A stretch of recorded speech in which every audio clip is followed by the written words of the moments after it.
This is number 99. Some poets try to give opinions on reality with insight and clarity, bringing enlightenment to the willing masses. But when I test the scales, weighing what I know against what I don't, my tree of knowledge is barely a sapling.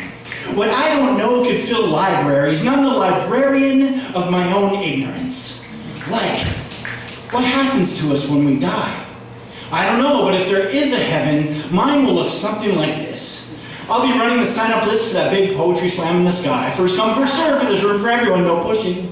Because the audience never gets tired and always wants to hear one more poem. Walt Whitman, Steve Sauve, and Rumi will throw down in 3-minute blasts of brilliance, which sometimes last an eternity. But the timekeeper will never call out a penalty. There are no rat bastards in my heaven.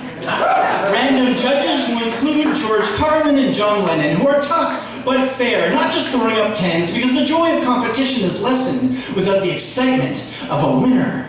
They'll shrug off the booze and stand like a rock. There's no score creep in my heaven. And the poems, because my heaven is filled with poetry.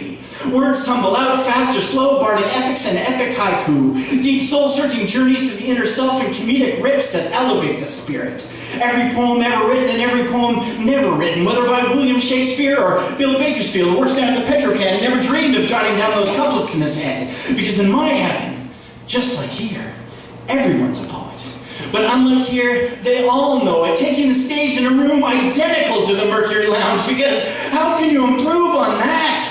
And when the final scores are read, we'll head over to Zach's for some post-show analysis as words and numbers are scrutinized and idolized and our next poems start writing in our heads as the poets conspire to inspire and fire our desire to create. My heaven displays what I value and give worth as poets conceive and give birth to ideas, dreams, schemes, revolutions of the soul. Sometimes it's scary, and they have trouble keeping it together as their truth is raw and painful. But the crowd is always with them and will never let them fall. It isn't too hard to get to. On the other side of Roy G. Bibb's rainbow over by the grapefruit gelato lake, where even the gray days are filled with the hallelujah chorus. All you have to do is put your fist up and raise it. But then I realize how lucky I am here among my peers. Because I don't have to die to go to heaven. My heaven's right here.